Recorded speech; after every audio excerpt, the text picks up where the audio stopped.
할렐루야. 우리가 인생을 살다 보면 앞이 안 보이는 답답한 어떤 상황들, 환경, 일, 다양한 게 있을 수 있죠. 근데 힘든 어떤 과정이 될 수 있는데 그런 모든 것들이 우리들 앞을 가로막는다고 할지라도 그 가로막는 모든 것 때문에 내 인생이 끝나는 게 아니라 지나온 날을 돌아보면 힘들고 어려웠던 순간들도 있었지만 그 힘들었던 순간을 다 지나와서 견뎌냈고 또는 이겨냈고 그래서 오늘을 우리가 살고 있는 것을 보게 되어집니다. 이것처럼 우리는 지나온 날들 속에는 역경도 고난도 있었고 또는 행복하고 즐거웠던 순간들도 다 있겠죠. 근데 그 모든 날들을 돌아보면 이것이 전부 다 하나님의 은혜였음을 우리는 고백할 수밖에 없습니다. 특별히 우리 믿음의 사람이라면, 우리 하나님의 자녀된 성도들이라면 마땅히 그와 같은 고백을 할 수 있어야 될 것입니다.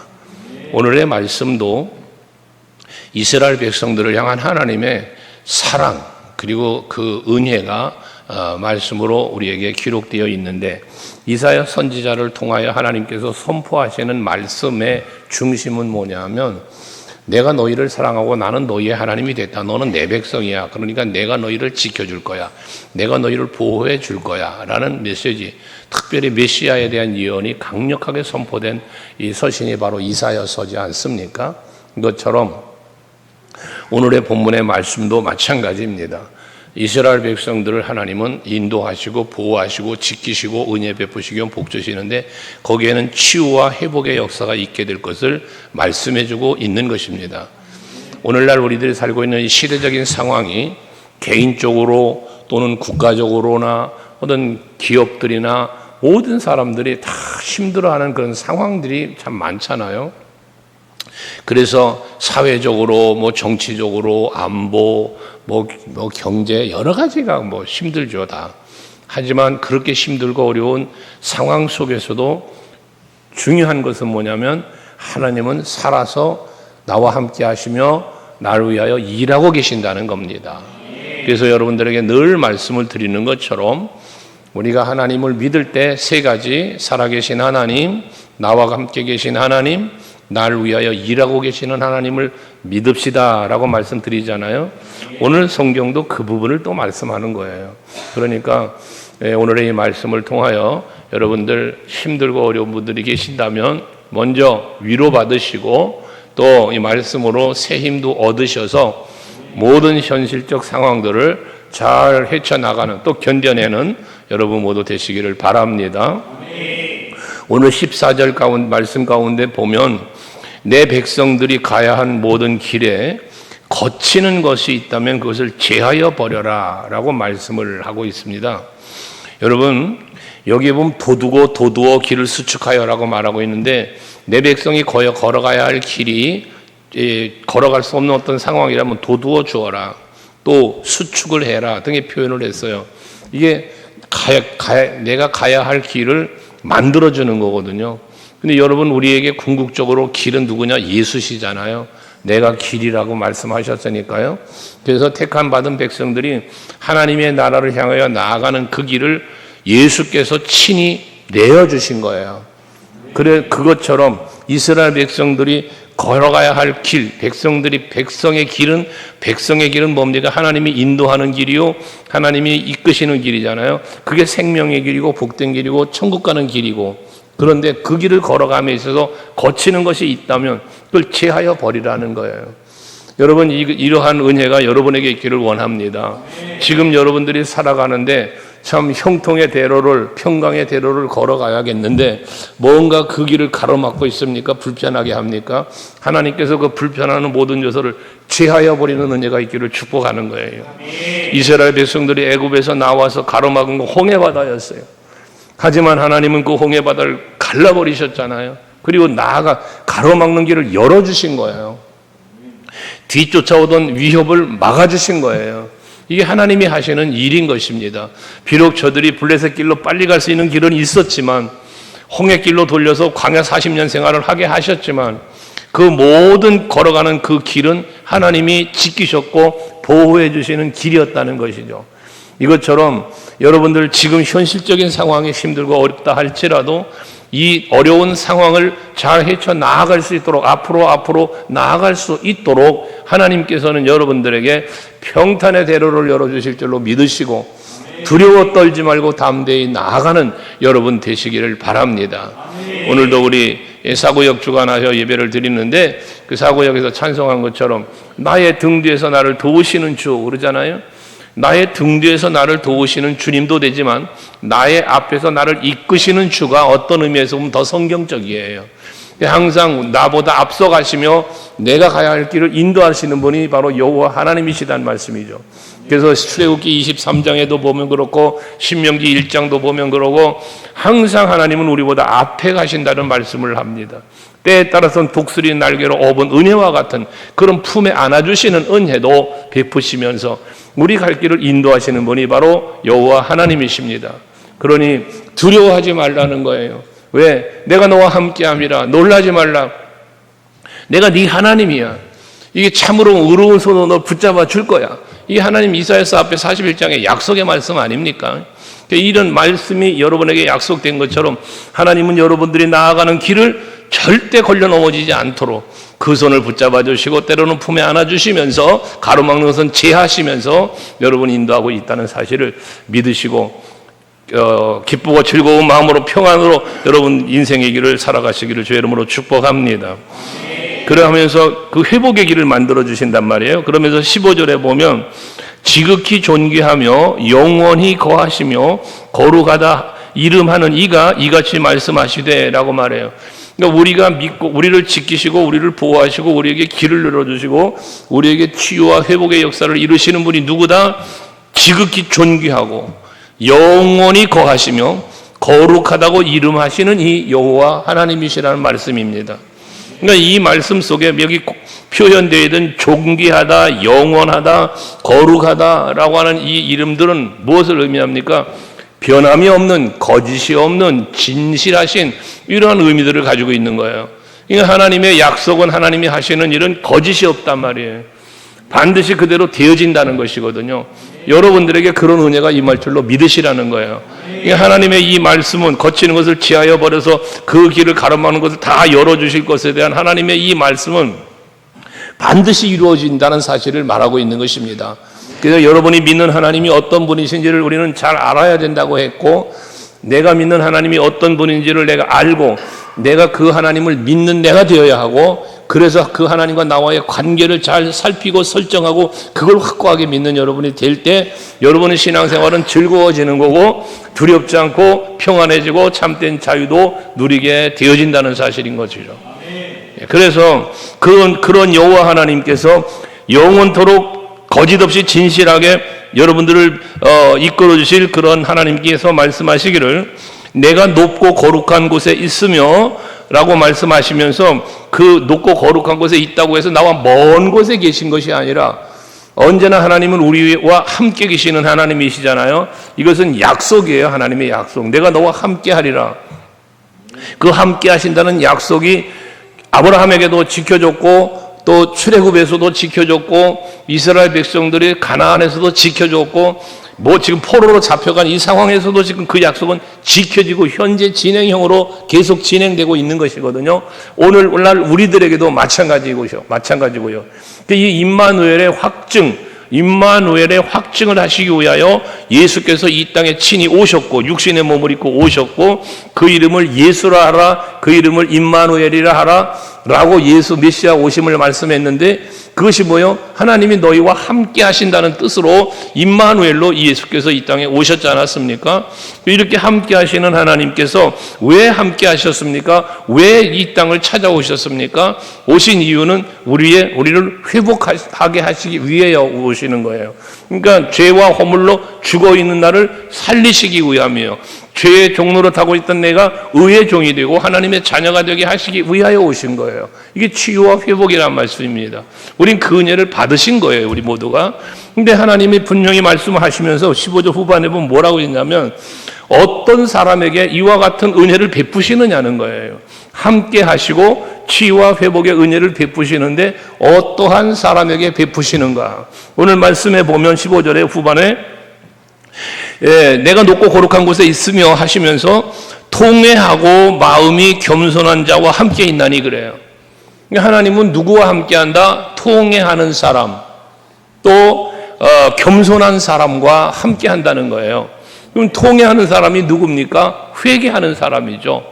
항상 하나님 앞에 우리 자기를 성찰하면서 내 죄 때 죄악된 부분들, 부족하고 부끄럽고 연약했던 부분들을 살피면서 그 부분을 통회하는 거예요. 베드로가 예수님을 부인했다가 닭이 우는 소리를 듣고 예수님께서 하신 말씀이 생각이 나 통곡하며 회개했다고 그랬잖아요. 그게 통회하는 거예요. 다윗이 그 밧세바를 범하고 난 뒤에 나단 선지자를 통한 책망을 듣고 눈물로 침상을 적시며 통회 자복하며 회개했던 그런 모습, 이게 통회하는 심령이에요. 우리는 이 통회하는 마음은 결과적으로 무엇인가? 하나님을 알고 그 뜻을 알고 그 사랑을 알고 그 은혜를 알면서 그에 합당하게 내가 살고 있는지를 살피는 거예요. 내가 받은 은혜에 합당하게 내가 살고 있나? 하나님의 그 십자가 사랑에 합당하게 내가 사랑을 받은 자답게 살고 있는가를 늘 살피는 거죠.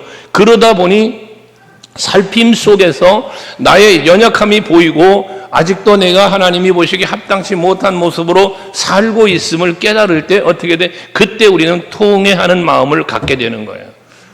내가 하나님 앞에 어떤 은혜를 받았는데 내가 아직도 이러고 사는가? 이게 통회하는 마음이에요. 죄를 부끄러워할 줄 알고 하나님 앞에 합당치 못한 것을 죄로 생각할 수 있는 마음, 이게 통회하는 마음이다 그 말이에요. 여러분들은 항상 통회하는 마음을 갖고 하나님 앞에 설 수 있기를 바랍니다. 마치 나는 의인인 양 살지 마시고 나는 언제나 죄인이요 부족하고 연약한 자이나 그럼에도 불구하고 하나님이 언제나 나에게 베푸시는 은혜가 있어 지금을 내가 살고 있다는 이 사실을 늘 고백할 수 있는 여러분들이 되시자는 것입니다. 그 은혜 아니면 우리는 살 수 없다는 고백을 할 수밖에 없는 거라고 그랬잖아요. 이것이 고백이 되어야 돼요. 그래야만 그 통회하는 마음이 있을 때 하나님께서 내게 베푸신 사랑을 더 깨닫는 거요. 그 은혜를 누림이 되는 거니까. 그러면서 겸손해지는 거잖아요. 은혜 앞에 겸손해지는 거예요. 은혜를 은혜로 알지 못하고 은혜를 은혜로 인정하지 않으면 겸손해지질 않아요. 왜? 내가 내 인생을 만들어가는 줄 알아요. 내가 힘쓰고 내가 노력하고 내가 수고하고 그래서 내가 이루어가는 인생, 이걸 생각한단 말이에요. 여러분, 아니에요. 내가 잠자리에서 아침에 건강하게 깨어나는 것도 하나님의 은혜입니다. 내가 두 발로 걸을 수 있는 것도 하나님 은혜라고 생각해야죠. 그렇지 않아요? 내가 호흡하는 것, 말하는 것, 여러분 모든 것이 하나님의 은혜라. 그렇다면 그 은혜 앞에 우리는 어떻게 돼? 겸손해질 수밖에 없는 거예요. 하나님의 은혜를 모르니까 교만해지는 거예요. 자기 잘난 척하는 거예요. 여러분, 우리는 언제나 하나님 앞에 겸손한 마음을 가지고 하나님이 내게 베푸신 은혜를 깨달아 알며 감사할 수 있는 여러분들 될 수 있기를 바랍니다. 그것이 하나님이 함께하는 복을 누리는 자예요. 그게. 그러면 우리는 그런 통회하는 마음과 겸손한 자가 되었을 때 하나님이 함께 하시면서 무슨 일을 하신다? 이는 겸손한 자의 영을 소생시키고 통회하는 자의 마음을 소생시키려 합니다. 소생시킨다는 말을 해요. 여기서 소생한다는 건 뭘 소생하는 거예요? 다시 태어나는 거예요. 거듭나는 거예요. 통회하는 마음은 부족해요. 나는 참 죄인입니다. 하나님 앞에 참 나는 참 부끄럽습니다. 이런 통회하는 마음을 가지니까 하나님께서 새 힘을 주셔서 그러한 마음에 또 은혜를 주셔서 이제 통회하는 데 머물러 있는 것이 아니라 그런 모든 것들로부터의 자유함과 죄인은 죄 사함받은 기쁨과 이런 것들을 하나님께서 허락하신다고 말이에요. 그러니까 함께 하시는 임마누엘의 하나님이 하시는 일은 치유와 회복의 역사를 이루시는 이 일을 한다는 거예요. 그러니까 여호와로 말미암아 즐거워하고 기뻐하는 삶을 살게 된다는 것이죠. 겸손한 자도 마찬가지 소생시키신다 그랬어요. 내가 하나님의 은혜 앞에 무릎을 꿇고 하나님 감사합니다. 내가 하나님의 은혜가 있어 오늘을 살고 있습니다. 나는 고백할 때 하나님이 베푸시는 은혜가 임한다는 것이거든요. 하박국 선지자가 고백하는 고백을 우리는 찬양으로도 하지 않습니까? 비록 무화과 나무에 열매가 없고 외양간에 송아지가 없고 밭에 소출이 없어도 나는 여호와로 인하여 즐거워한다. 환경은 너무나 힘든 거예요. 너무나 부족한 거예요. 그렇지만 하나님의 은혜로 나는 감사하고 그 은혜로 만족할 수 있음에 대한 고백 아닙니까?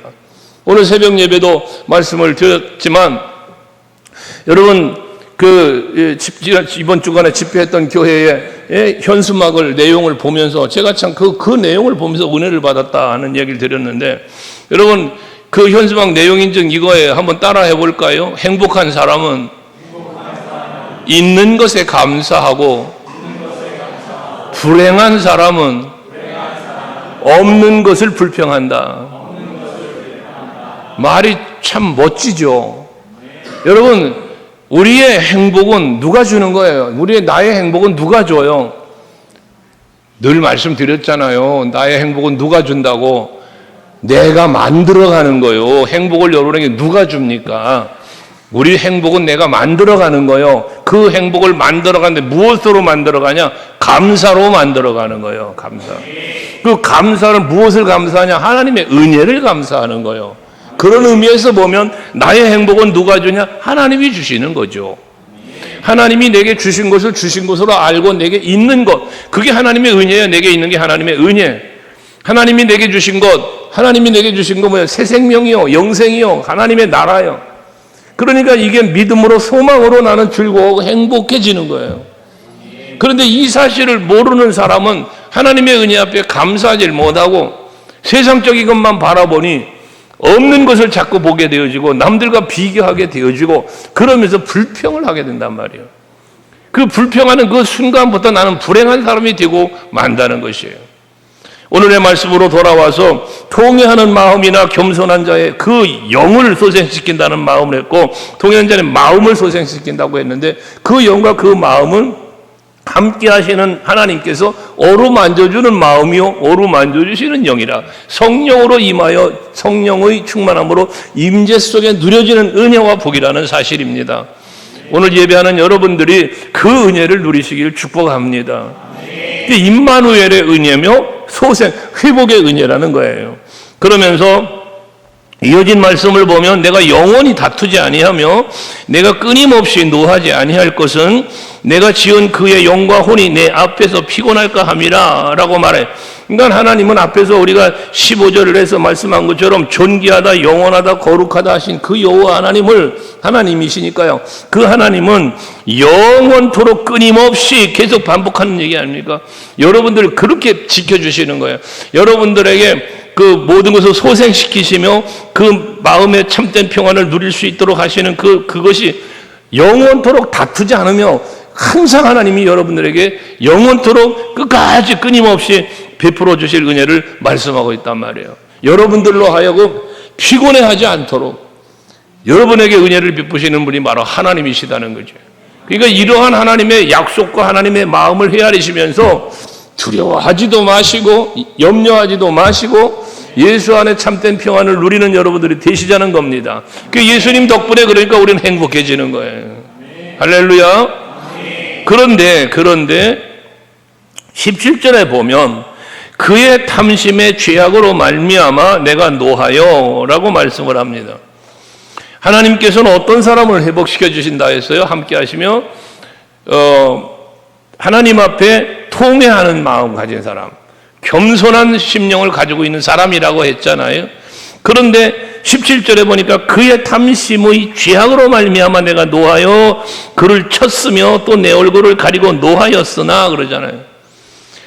우리가 하나님은 은혜 베푸는 건 통회하는 마음과 겸손한 마음인데 이 탐심 때문에 그만 죄악을 범하고 그 탐심, 욕심이죠. 탐심은 욕심 때문에 하나님이 보시기에 악을 행하는 이러한 모습을 보였다는 것이 아닙니까? 욕심 때문에 죄를 범하고 욕심 때문에 패여가고 그러니 통회하는 심령도 되지 않고 그러니 하나님 앞에 겸손한 심령이 되지도 못하고 그러고 산다는 거예요. 그러니까 하나님이 뭐 했다고 그럽니까? 하나님이 노하였다, 또 치셨다, 얼굴을 가리고 노했다라고 말하고 있어요. 그런데 더 놀라운 것은 17절 마지막에 보면 아직도 패역하여 자기 마음의 길로 걸어가도다. 지금 이스라엘 백성들이 하나님 앞에 욕심 때문에 죄악을 범해서 노하셨어요. 저들을 지금 벌하시는 거예요. 그런데도 불구하고 저들이 아직도 패역하여라는 말이에요. 아직도 패역하여. 이 말이 뭡니까? 하나님이 노하시고 지금 벌을 내리시고 있는 중에 징계하시고 징벌하고 계시는데도 불구하고 아직도 패역한 곳으로부터 떠나지 않는 걸 말하는 거예요. 그러니까 하나님께서 그 길을 보았대. 18절에 내가 그의 길을 보았은즉 이라고 말을 해요. 지금 잘못된 길을 가고 있는 거예요. 하나님이 보실 때 진노를 하시는데도, 하나님이 지금 노하시는데도 그거를 회개하지 않고 그냥 걸어가고 있다는 거예요. 패역하게. 여러분, 늘 말씀드렸지만 죄를 범하는 것은 나쁜 거예요. 욕심이 잉태하면 죄를 낳고 죄가 장성하면 사망을 낳는다 그랬잖아요. 죄를 짓는 것은 하나님 앞에 죄지만 나는 멸망, 나는 사망의 길로 가는 거예요, 그게. 그러니까 하나님은 우리에게 그러한 죄악된 길로 돌이키도록 하시기 위하여 선지자들을 통해서 계속 말씀을 주시고 있고, 오늘날 우리들에게는 성경 66권을 이렇게 만들어 우리에게 주신 거예요. 그래서 우리는 이 말씀 앞에서 항상 자기를 성찰하며 죄를 깨닫고 하나님 앞에 통회하는 마음과 겸손한 마음으로 은혜 앞에 무릎을 꿇는 우리에게 돼야 되는 것이에요. 그런데 죄를 짓지 않아야 좋은 것인데 죄를 범했을지라도 하나님은 뭐에 통회하는 마음을 기다리시는 거예요. 회개를 기다리시는 거예요. 그래서 말씀드리는 것처럼 죄를 범하는 건 나쁜 것인데 회개하지 않는 것은 더 나쁜 것이다. 더 나쁜 것이다. 죄를 범하는 건 알고도 짓는 죄도 있을 수 있고 모르고도 짓는 죄도 있을 수 있어요. 어쨌거나 이 죄는 욕심으로 인하여 발생되어지는데 그 죄를 하나님은 깨닫게 하시는 은혜를 베푸신단 말이에요. 그러니 그 깨닫게 하시는 은혜를 우리는 받아가지고 빨리 잡아가고 회개하여야 되는데 그러지 않는 걸 말해요. 거기에 하나님의 진노가 더 크게 임하지 않겠습니까? 그런데도 불구하고 오늘의 말씀은 그러한 통회하며 하나님 앞에 패역하면서 패역한 길을 걸어가고 있는데도 불구하고 18절에 보면 내가 그의 길을 보았은즉 이라고 말을 합니다. 그의 길이 무슨 길이요? 패역한 자의 걸어가는 길이요. 근데 그걸 보았은즉 그를 고쳐줄 것이다. 그를 인도하며 그와 그를 슬퍼하는 자들에게 위로를 다시 얻게 하리라. 이 엄청난 하나님의 은혜가 부어지는 거죠. 패역한 자들이 되어 하나님 앞에 욕심으로 말미암아 범죄한 자들이 되어 하나님이 진노하시고 벌을 내렸음에도 불구하고 돌이키지 않고 있는 저들을 보면서도 하나님께서는 그럼에도 불구하고 저들을 지금 뭐 한다는 거예요? 고쳐주겠다는 거예요. 인도해 주시겠다는 거예요. 저들을 위로해 주시겠다는 거예요. 하나님이 약속이에요, 이게요.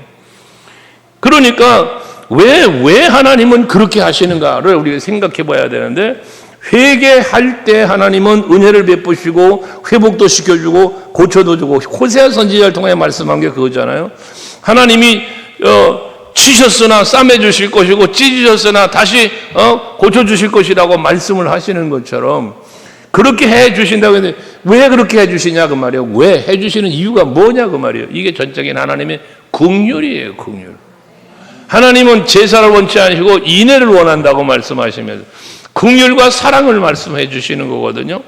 그러니까 여러분, 우리에게 택함 받은 백성이 그거를 이루어 주시는데 궁극적인 목적은 어디에 있느냐? 궁극적인 뒤에 이제 나옵니다만은 그렇게 고쳐 주시고 위로해 주시고 인도를 하실 건데 왜 그렇게 해 주시냐? 하나님이 나에게 베푸신 은혜와 사랑을 깨닫고 진심으로 여호와께로 돌아오게 하시기 위한 방편이라는 거예요. 선 사랑, 선 긍휼 후에 돌이키게 하시는 은혜를 말하는 겁니다. 그래서 19절에 말씀하잖아요. 입술의 열매를 창조하는 자가 말한다 그러잖아요. 이렇게 하나님께서 고쳐주시고 인도하시고 위로해 주실 건데 그 일을 하시는 분이 누구다? 입술의 열매를 창조하는 자라는 표현을 했어요. 이 입술의 열매를 창조한다는 건 뭘 말하냐면 하나님께서 말씀하신 모든 말씀은 성취시키시는 하나님을 말하는 거예요. 모든 언약은 이루어 주시는 하나님을 이렇게 입술의 열매를 창조하는 자라 말씀하고 있는 겁니다. 아브라함과의 언약을 그대로 지키시는 하나님이시고 모든 선지자들 통하여 말씀하신 약속은 그대로 지키시는 분이 바로 하나님이시란 말씀입니다. 그래서 먼 데 있는 자에게든지 가까운 데 있는 자에게든지 이랬는데 여기 먼 데 있는 자와 가까운 데 있는 자는 뭐냐면 포로로 잡혀간 자와 포로로 잡혀가지 아니한 자를 말할 수 있고요. 또한 하나님에게로부터 떠나 있는 자나 하나님께 붙잡혀 사는 자나를 말할 수 있어요. 어쨌든 이 의미는 여러 가지로 해석할 수는 있습니다만 중요한 것은 무엇이냐면 누구에게라도 평강이 있을지어다 라고 말씀하시면서 왜? 먼 데 있든 가까이에 있든 하나님을 떠나 있든 하나님 곁에 있든 하나님께서는 뭐 한다는 거예요? 그를 고쳐주실 것이다. 왜? 내 백성이니까, 내 자녀니까, 그리고 내가 언약했으니까. 그게 언약의 입술의 열매를 창조하는 자 여호와라는 거예요. 그래서 여러분들에게 늘 말하지만 하나님께서 이 말씀 속에서 하나님께서 나에게 주신 약속을 찾아내라 그러잖아요. 늘 찾아내라. 여러분 말씀 묵상하시면서 내가 한 주간 하루나 한 주간을 살면서도 하나님이 내게 주시는 말씀을 자꾸 찾아내셔야 되는 거예요. 그래서 그 말씀으로 내가 위로도 얻고 힘도 얻고 깨닫고 내 삶의 방향이 바뀌기도 하고 이러는 거예요. 자꾸 그게 고쳐주시는 은혜예요. 그게 언약의 성취 가운데. 그래서 언약을 찾아내는 게 우리 해야 할 일이라는 것입니다. 이렇게 고쳐주시고 위로해 주시고 인도해 주실 건데 그 언약의 백성들은 근데 20절에 보면 그러나 악인은 평안함을 얻지 못하고 그러잖아요. 앞에서 말한 패역하여 자기 마음의 길로 걸어가는데도 불구하고 그 길을 하나님이 보았기 때문에 그를 고쳐주시고 위로해 주시고 인도해 주신다고 했지만 그러나 악인은 평온을 얻지 못한다잖아요. 여기서 말하는 악인은 뭘 말합니까? 돌이키지 않는 사람, 하나님의 은혜를 깨닫지 못하고 지속적으로 죄악 가운데 사는 사람을 말하는 것입니다. 이 사람은 평온을 얻지 못한다는 거예요. 그 물이 진흙과 더러운 것을 늘 솟구쳐내는 요동하는 바다와 같으리라. 먹을 물이 없는 거예요. 흙탕물 어떻게 먹어요? 바닷물을 어떻게 먹습니까? 그러니까 평온함도 없고 참된 이 누림도 없는 하나님의 은혜를 누릴 수 없는 자리에 살게 된다는 거예요. 하나님의 은혜를 누릴 수 있는 사람은 어떤 사람이 누린다?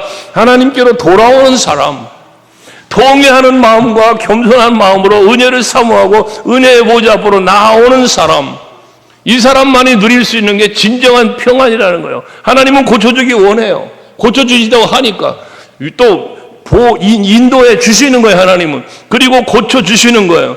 하지만 그 고쳐주시고 위로하시고 인도하시는 그 은혜는 모두에게 임하는 게 아니라 통회하는 마음가짐과 겸손한 사람, 하나님의 은혜를 은혜로 알고 그 앞에 서는 사람이 누리는 은혜와 복이라는 것입니다. 오늘도 이 밤에 여러분들이 하나님의 은혜를 사모하며 하나님 앞에 나와 이 성전에 나와 예배하는 여러분에게 임하는 은혜인 거예요.